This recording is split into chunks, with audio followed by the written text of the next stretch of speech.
ওরে বাবা রে, গিন্নি, ও গিন্নি, আবার পেটটা ব্যথা হচ্ছে গো। সে কি বলি, আবার পেট কামড়াচ্ছে? সকাল থেকে এই 8 বার মতো গেলে তো বড় বাইরে। ওহ, হ্যাঁ গেলাম তো, পেলে কি করব বলো তো। কিন্তু গতকাল রাত্রি পর্যন্ত তো ঠিকই ছিলাম, আজ সকাল থেকে আবার পেটে গন্ডগোল শুরু হলো। ই থেকে আবার কি হলো বলো দেখি? রাত্রিবেলা সেই যে আলু ভাজা খেয়েছিলে, তাই কি? হ্যাঁ, ওই মাত্র 4 টুকরো আলু ভাজা খেয়ে ওরে বাবা, পেয়ে গেল আবার। যাই যাই যাই। না না না, আবার বাড়াবাড়ি হওয়ার আগেই এক্ষুনি এক্ষুনি আবার বৈদ্য মশাইকে খবর দিই।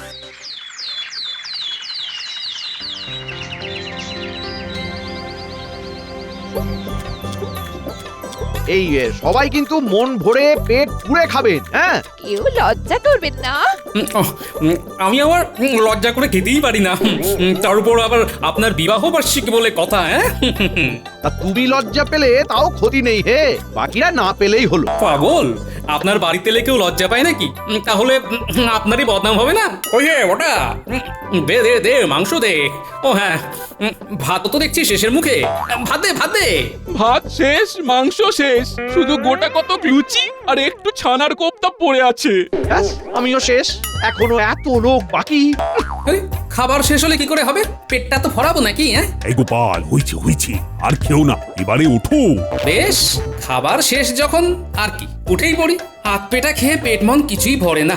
আমি যে মন্ত্রীর বাড়িতে খাবো বলে 1 সপ্তাহ উপোস করেছিলাম। পেট না তো আস্ত একটা জ্বালা। ছড়া কোথাকার।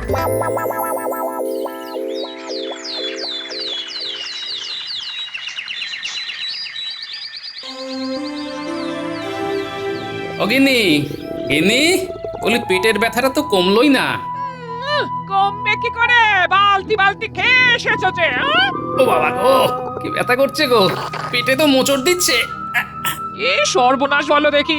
না না না, আমার গতিক ভালো ঠেকছে না। আমি বরং ন্যাপলা গুলটেকে পাঠশালা থেকে ফিরলেই ডেকে পাঠাই, ওরা বরং রাজসভায় গিয়ে বৈদ্য মশাইকে ডেকে আনুক। ওহ, তবে তাই করো, আমি আর পারছি না।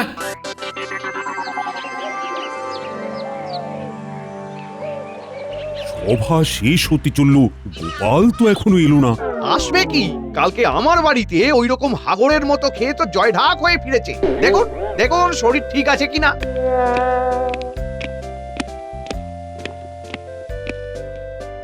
মহারাজ, ন্যাপলা আর গুলটে এসেছে, বলছে বৈদ্যমশাইকে নাকি খুবই দরকার। মা কি দরকার? তার মানে? তার মানে হলো এইটাই যে গোপালের পেটের গন্ডগোল হয়েছে। এই মাটি করেছে, অবৈধ, শিগগিরই যাও। ও বৌঠান, তোমার কর্তাকে তো দেখতেই পাচ্ছি না। যতবারই তার পেটখানা হাত দিয়ে টিপতে যাচ্ছি, ততবারই তো সে দৌড়ে দৌড়ে বড় বাইরে ছুটছে। আর পাচ্ছি না, পেটে কি যন্ত্রণা। এতবার বড় বাইরে যেতে যেতে শরীরে আর কিছু নেই। এসো এসো গোপাল, এসো, এবারে এবারে তোমাকে দেখে দিই। এই বয়সে কাউ কেমন খেতে দেখিনি। বাপরে বাপ, হাতায় হয় না উনি বালতি ভরে খান, ঠিক রাক্ষসের মতো। সত্যি বাবা। বৈদ্য মশাই, আপনি আপনি বলুন তো, আমাদের এখন কি করা উচিত? গোপালের যা অবস্থা, তাতে এখন শুধুমাত্র ওকে একদম পাতলা করে কাঁচকলা দিয়ে মাছের ঝোল, থানকুনি পাতার রসও, আর আমি একটা পাঁচন দেব, সেইটা দুবেলা করে খাওয়াতে হবে। চলুন বৈদ্যমশাই, চলুন চলুন, ওই আপনার বাড়ি থেকে পাঁচনখানা নিয়ে আসি। জামাইবাবুকে খাওয়াতে হবে তো নাকি? চলুন চলুন।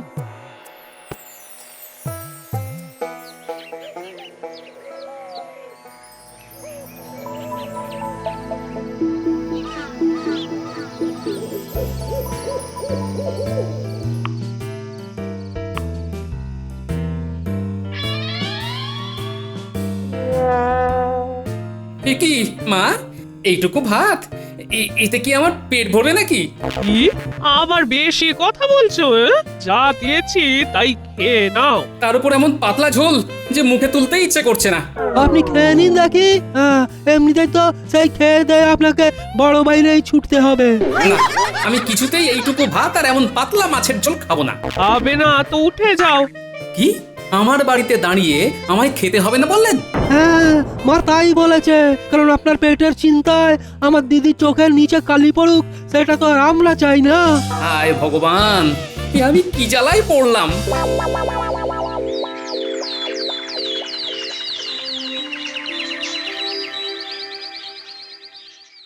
তা বৈদ্য, কি বুঝছো? গোপালের সুস্থ হতে আর কতদিন লাগবে? মহারাজ, পেটের অবস্থা তার খুবই শোচনীয় এবং শরীরটাও বেশ দুর্বল। তাহলে কি মোটামুটি আরো দিন 10 নাকি? দেখুন মহারাজ, আমি যেরকম বলেছি ওনারা যদি ঠিক সেরকম নিয়ম পালন করেন তাহলে 10 দিন লাগবে না, আর দিন 6 মধ্যেই গোপাল সুস্থ হয়ে উঠবে। না না, আমি দেখে এলাম তো গোপালের বাড়িতে গোপালের শাশুড়ি শ্যালক খুবই দায়িত্বের সাথে তার দেখভাল করছে। তবে গোপালকে এবারে সচেতন হতে হবে, খাদ্যের অভ্যাস বদলাতে হবে, না হলে ওই শরীরের ওজন যেমন বাড়বে ঠিক তেমন ভুঁড়িও বাড়তে থাকবে। দেখুন মহারাজ, গোপালের মঙ্গল চেয়েই বলছি, আপনি গোপালকে এবারে বলে দেবেন যে সে যদি এবারে 1 মাসের মধ্যে একটুও রোগানা হতে পারে তাহলে আপনি তাকে সবাই ঢুকতে দেবেন না। বেশ, তাই বলবো। তবে কথা সত্যি যে গোপালের এবারে শরীরের মেদ আর ভুঁড়ি কমানোটা ভীষণই প্রয়োজন। গোপাল যত অসুস্থ হবে তত আমারই ভালো। আমি আমার ইচ্ছে মতো সবাই দাপট দেখাতে পারবো।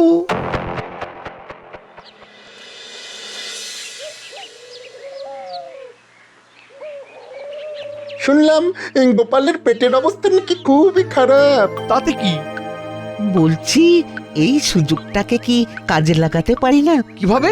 উত্তর দিকের পরপর 4খানা ফলের বাগান পরিষ্কার এবং দক্ষিণে পুকুর খননের নামে মহারাজের থেকে বেশ ভালো পরিমাণে মোহর হাঁকিয়ে নিলে কেমন হয়? গতবার এই পরিকল্পনাটা করতে গিয়েও সফল হয়নি, কারণ ভাঁটটা বাধা দিয়েছিল তাই। ভালো বুদ্ধি দিয়েছিস তো। তাহলে সবার আগে আমায় বৈদ্যমশাই আর শ্যালককে হাতে আনতে হবে। এই কদিনের ভিতরে গোপাল যাতে কোনোভাবেই সুস্থ না হয় সেটা বলে দিতে হবে। শিগগির যান।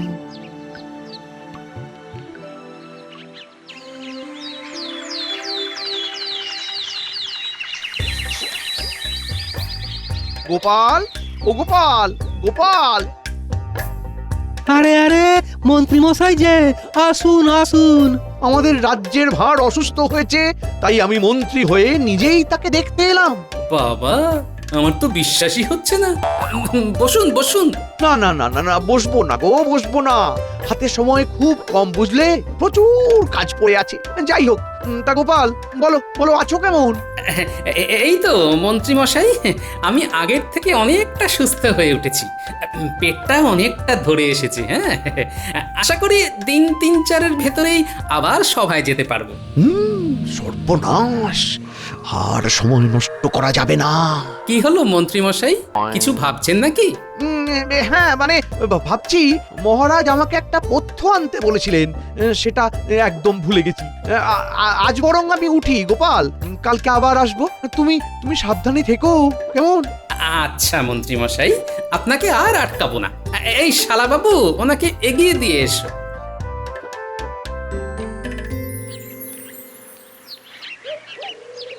মন্ত্রী মশাই, তাহলে সাবধানে যাবেন। শোনো, এসব ছাড়ো, তোমায় একটা কাজ সাবধানে করতে হবে। গোপালকে আরো কয়েকটা দিন কুপোকাত করে রাখতে হবে। হ্যাঁ, কেন মন্ত্রী মশাই? গোপালের অনুপস্থিতিতে বাগান পরিষ্কার, পুকুর খননের নামে মহারাজের থেকে ভালো পরিমাণে বেশ কিছু মোহর বাগিয়ে নেব। তবে তোমাকেও তার কিছু পরিমাণ দেব। শুধু কাজটা ঠিক করে করতে হবে, কেমন?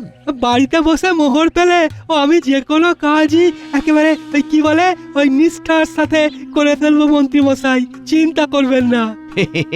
আজ রাত্রে আমার কাছ থেকে বিশেষ একটা পাঁচন নিয়ে যেও, তারপর সেই পাঁচনটাকে রান্নার পদের মধ্যে মিশিয়ে দিও, তাহলেই দেখবে কাল থেকে গোপালের আবার পেট খারাপ শুরু হয়ে যাবে। কিন্তু ওই বৈদ্যমশাই যে কালকে আবার আসবেন, পথ্য দিলেই তো। চিন্তা করো না, বৈদ্যকে আমি এক্ষুনি সামলে নেব। আচ্ছা আসি তাহলে।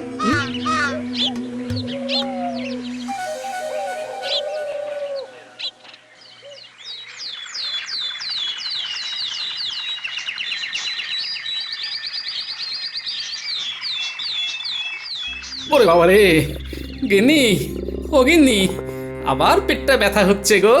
সে কি বলি, আবার পেট কামড়াচ্ছে? সকাল থেকে এই 8 বার মতো গেলে তো বড় বাইরে। ওহ, হ্যাঁ গেলাম তো, পেলে কি করব বলো তো, কিন্তু গতকাল রাত্রি পর্যন্ত তো ঠিকই ছিলাম, আজ সকাল থেকে আবার পেটে গন্ডগোল শুরু হলো। কি থেকে আবার কি হলো বলো দেখি? রাত্রিবেলা সেই যে আলু ভাজা খেয়েছিলে, তাই কি? হ্যাঁ, ওই মাত্র 4 টুকরো আলু ভাজা খেয়ে ওরে বাবা, পেয়ে গেল আবার। যাই যাই যাই। না না না, আবার বাড়াবাড়ি হওয়ার আগেই এক্ষুনি আবার বৈদ্য মশাইকে খবর দি।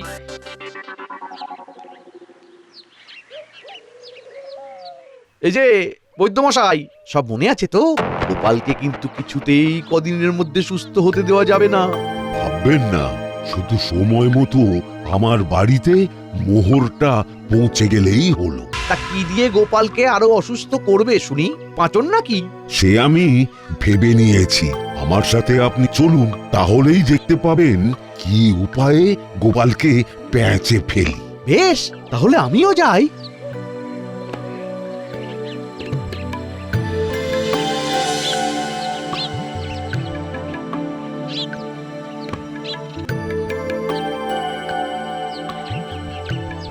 গোপাল, গোপাল, গোপাল, গোপাল।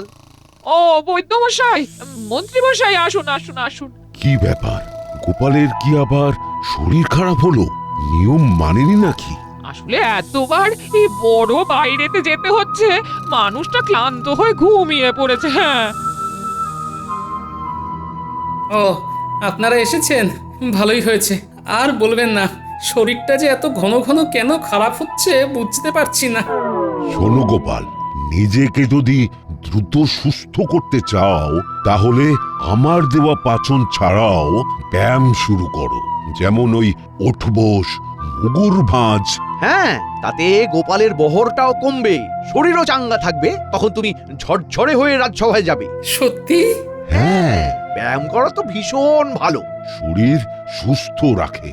আর হ্যাঁ, একদম অনিয়ম করবে না কিন্তু, তাহলে শুরু করে দিও কাল থেকে নিয়মিত যোগ ব্যায়াম। কিন্তু উনি কার তদারকিতে যোগ ব্যায়াম করবেন সেইটাই ভাবছি। হ্যাঁ, আর দিদি, আমি তো আছি নাকি, তুই একদম চিন্তা করিস না। ব্যাস ব্যাস ব্যাস ব্যাস, তাহলে তো চিন্তার অবসান হয়েই গেল। গোপাল, সব কথা শুনো কিন্তু, এর মধ্যেই একদিন মহারাজ আসবেন তোমাকে দেখতে। এই শালাবাবু, তুমি একটু ওনাদেরকে এগিয়ে দিয়ে এসো। হ্যাঁ হ্যাঁ হ্যাঁ, যাই যাই।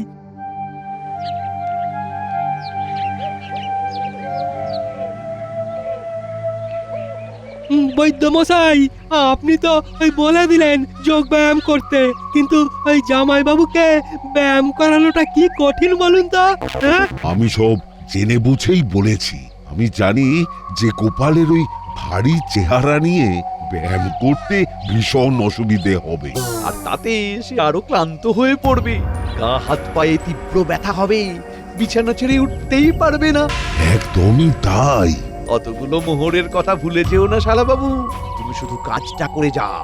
তুমি, তোমার মা, দুজনেই ভীষণ করিতকর্মা। গোপালকে দিয়ে ব্যায়াম করাও, ছোটদের সাথে মাঠে পা বল দিয়ে নামিয়ে দাও, যেভাবে পারো নাজেহাল করে দাও। বেশ। এতক্ষণ ধরে শ্যালক বাবু কি এত ওদের সাথে কথা বলছে? কোনো গন্ডগোল পাকাচ্ছে না তো?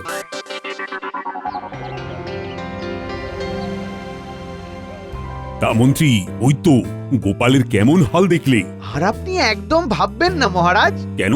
আমি পাচন খেতে বলা ছাড়াও গোপালকে নিয়মিত যোগ ব্যায়াম করতে বলে এসেছি। আমিও বলেছি যোগব্যায়াম ছাড়াও গোপালকে বাচ্চাদের সাথে খেলতে নামিয়ে দিতে, তাহলে সে অনেক ঝরঝরে আর চাঙ্গা থাকবে। বাহ বাহ বাহ, বেশ বেশ, খুবই ভালো ব্যাপার।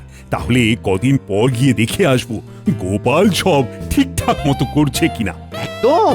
আচ্ছা মহারাজ, বলছিলাম কি, ওই উত্তরের 4টে ফলের বাগান পরিষ্কার করাতে হবে, আর ওই দক্ষিণ দিকের পুকুর খনন করাতে হবে, তাই কিছু মোহরের দরকার। বেশ বেশ বেশ, খাজাঞ্চির সাথে কথা বলে প্রয়োজন মতো নিয়ে নিও। আগে মহারাজ।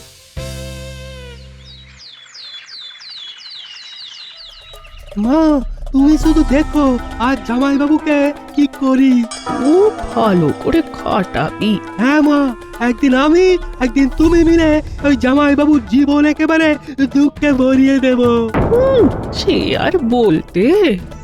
ও শালক বাবু, তুমি একদম প্রস্তুত? মাও আছেন দেখছি। হ্যাঁ, তুমি এবার চলে এসো তো বাবা জীবন, মেলা দেরি করে লাভ নেই। হ্যাঁ চলুন জামাইবাবু, চলুন চলুন। প্রথমে ওই উঠবস দিয়ে শুরু হবে।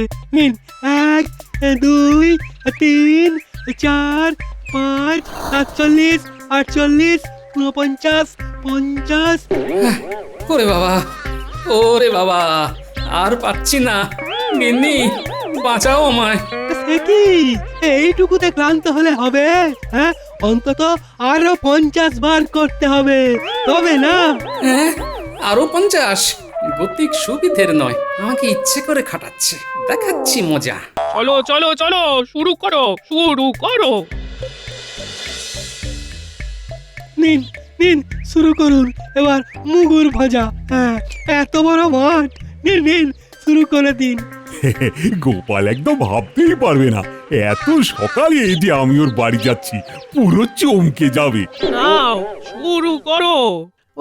ওই তো গোপাল, গোপালের শাশুড়ি শ্যালক, গোপাল ওই যে মাঠের মধ্যে মুগুর ভাজছে। চলো চলো, মাঠেই যাই তাহলে। মা, মাগো, মুগুরটা আমার দিকে আসছে, আমার মাথাতেই। ওরে বাবা রে, ওরে বাবা, বাঁচা বাঁচা আমার। ওঠ ওঠ বাবা। ভাগ্যিস কাছে যাইনি, গায়ে কি জোর রে বাবা। বাবা, গোপাল তুমি দুর্বল শরীরেও এত জোরে ছুঁতে পারলে? হ্যাঁ, চেষ্টা করলাম আর কি। চলুন চলুন, আমার বাড়ি চলুন। মুগুরের ঘায়ে শ্যালকের তো যায় অবস্থা। তাহলে তোমায় কালকে থেকে শারীরিক কসরত করাবে কে? আমি করাবো। আমি আছি কি করতে? কালকেই মাঠে নামাবো, গোপালকে খেলতে হবে। হ্যাঁ হ্যাঁ হ্যাঁ হ্যাঁ, একদম কষে খেলান গোপালকে, কষে। দেখাচ্ছি মজা।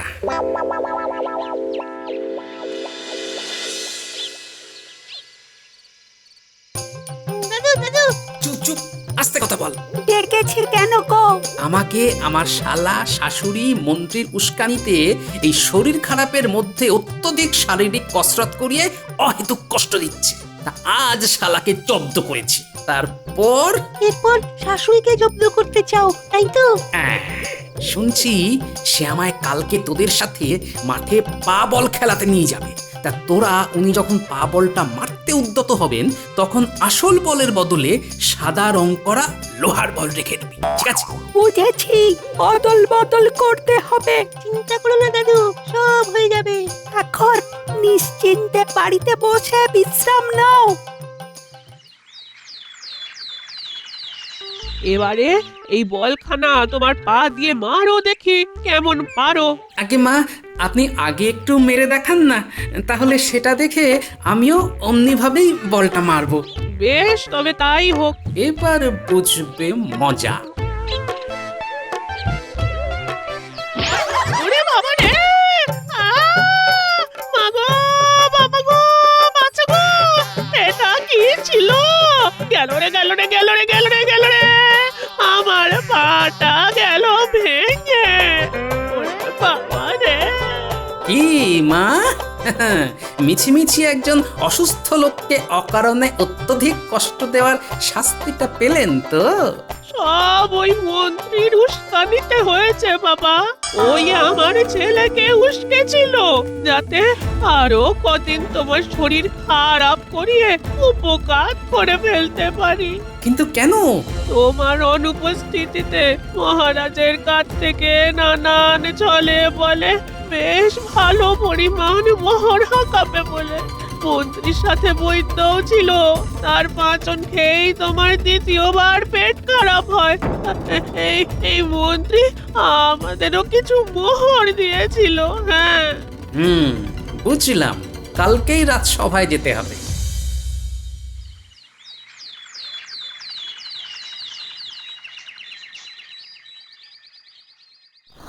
মহারাজ, আসবো?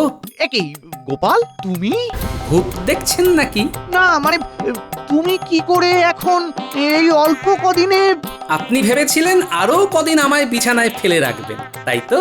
কিন্তু সবই ওপরওয়ালার ইচ্ছা। তিনি চাননি বলেই আমি আপনাদের সকলের বদমাইশিটা ধরে ফেলে আজ আবার সভায় এসেছি। কি ব্যাপার গোপাল? মহারাজ, এই মন্ত্রীমশাই আমার অনুপস্থিতিতে আপনার কাছে নানা অছিলায় বেশ কিছু মোহর হাতাবেন বলে আমায় কদিন নানাভাবে বিছানায় শয্যাশায়ী করে রাখতে চেয়েছিলেন, এবং ওনার সাথে হাত মিলিয়েছিলেন বৈদ্যমশাই, আমার শাশুড়ি এবং শ্যালকও। তার মানে বাগান পরিষ্কার, পুকুর খননের নামে নেওয়া মোহরগুলো সব মন্ত্রী নিজের ঘরে নিয়ে গেছে।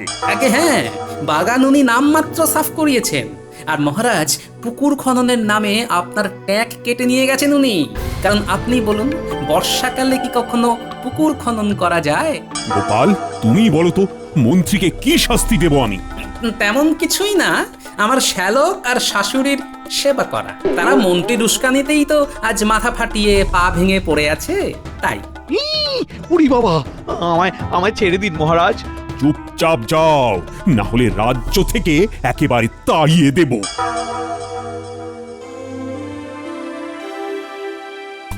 এই কত ছাড়া আমার পান সেজে দে। সারাদিন কি আমার এরকম পান সেজে গা হাত পা টিপেই কেটে যাবে? আমি কি বাড়ি যাব না? না না, বাড়ি যেতে হবে না। এখন সেবা করো তো দেখি। কি কপাল, কি কপাল! শাস্তি পাওয়ালো আমায় সেই হতচ্ছাড়া গোপাল।